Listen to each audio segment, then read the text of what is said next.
Boxing King Media in association with Boxro. Wade, first of all, welcome to the UK. Are you settled in over the jet lag? You know what? I thought I was because I slept on the plane. I was feeling good yesterday, and then last night came and I could not get to sleep. So I'm a little bit jet lagged right now, but the bright lights, the coffee, I'm getting switched on, man. I'm doing all right. Good stuff.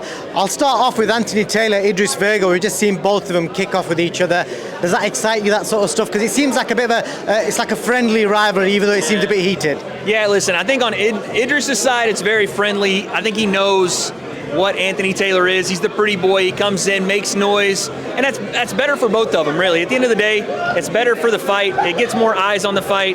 But yeah, as soon as Anthony Taylor walked in the venue, it was like cameras rolling, action, let's go. That's what he does, though. I'm excited for that fight because regardless of how they feel outside of the ring, and you can even see him, he's over here moving around in the MMA cage. That's his home. When they get in there, they're going to scrap it out. It's going to be one of the more entertaining fights on the night. I'm guessing you've seen some of Idris Virgo's fights. How do you see the fight unfolding? It's going to be tough for Anthony. Like, again, he's loud, he's very entertaining. It's going to be tough for him to get inside the range of a guy like Idris Virgo, who is a 12-0 pro boxer. And, oh my Lord, have mercy. It's going to be tough, though, because what Idris does so well is he pops his jab. He's very good on his lead hand. He's got a big power backhand as well. So there's a lot there that Anthony's going to deal with. I know that he's been working on that peekaboo style and being able to bend at the waist, but this is a boxer he's going in against. He hasn't seen one of those since Tommy Fury, so it's going to be a different fight than he's seen in a while. I agree with you. It's an intriguing fight. The main event, KSI faced Temper. Slim, who appeared to be on friendly terms with KSI, everything seems to have changed. He's gunning for that fight.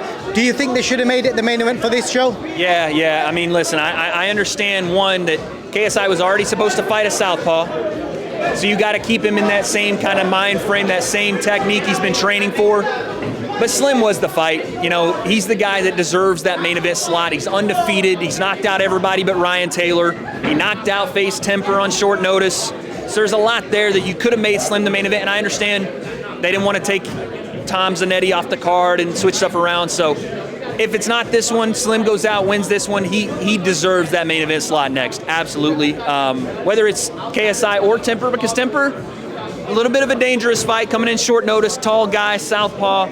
And I don't know if people know this yet, he's with Malik Scott. We just saw in the hotel yesterday. He's only been with him for a short time, but it's still Malik Scott, right? So that's a legendary coach in the making. It's gonna be a fun fight. From the entire card, where do you see a potential big upset happening, or somebody maybe shocking the crowd, doing something amazing? Honestly, man, I love Slim to death, but Tom Zanetti's dangerous. Tom Zanetti's a real guy, and he's a tough dude. He's got more skill than I think Slim's seen in a bit, you know. It's going to be a problem because what Slim does, and I respect the hell out of him for it, he fights a bunch of big guys. Tom Zanetti's another big, thick guy. So just watch that one. Dangerous. Slim's in a position now where he's one step away from that main event. I hope he's not overlooking Tom, because you can get to that KSI and you can say, I'm right there, but you gotta take care of what's in front of you. Salt Poppy and Josh Bruckner's going to be fireworks. I wouldn't even call it an upset if either one of those guys wins, but if Salt Poppy beats Bruckner, he's definitely at a disadvantage. Josh being about 190 to 195 pounds naturally, but that one's going to create probably the next big superstar in crossover boxing. Slim's already there. KSI's already there. The winner of that one, Salt Poppy and Josh Bruckner, it's got superstar written all over it. Definitely agree. I can't agree with you anymore. And then just quickly on this 5-year deal that was announced yesterday, massive news for the influencer scene. That's big, isn't it? 5-year deal. Crossover boxing's here to stay. I know everybody called it a fad, and this is not going to stay around. These people aren't taking it seriously. We absolutely are.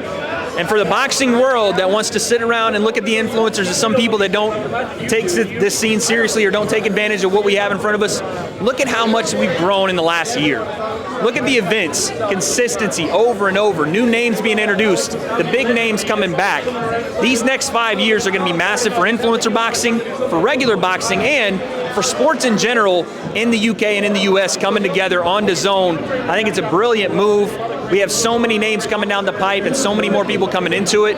Cannot wait to see what happens in the next 5 years and the new stars we're going to create. And lastly, Wade, I just want to congratulate you on your YouTube channel as well. I see you're doing good things. And just quickly, I know you're very eloquent with your words. Have you got any good words for Fuzi, who seems to have been going through a lot of mental health issues recently? Yeah, man, listen, Yusuf is my guy. I got to know him from obviously covering the scene. He was actually one of the first guys when I started covering the scene that I found and put me on. He put me on his channel, met him in a parking lot in Los Angeles. So yeah, for Yusuf going through everything he's going through, man, I hope he stays strong. He's a strong-willed guy. I've talked to him in private. He's just a genuinely really, really good dude, and I love the guy to death, because if there's anybody that understands the ebbs and flows of life, it's a guy like Yusuf, because he's been to the top of the mountain, man. He's had everything. He's also had a lot of hardship, but through it all, his mindset, his ability to continue to come back, reinvent himself and stay strong is what keeps him who he is. So Yusuf, man, I love you, brother, and I hope you keep going, and I can't wait to see what he does next. Wade, thank you for your time, man. All the best. Appreciate you.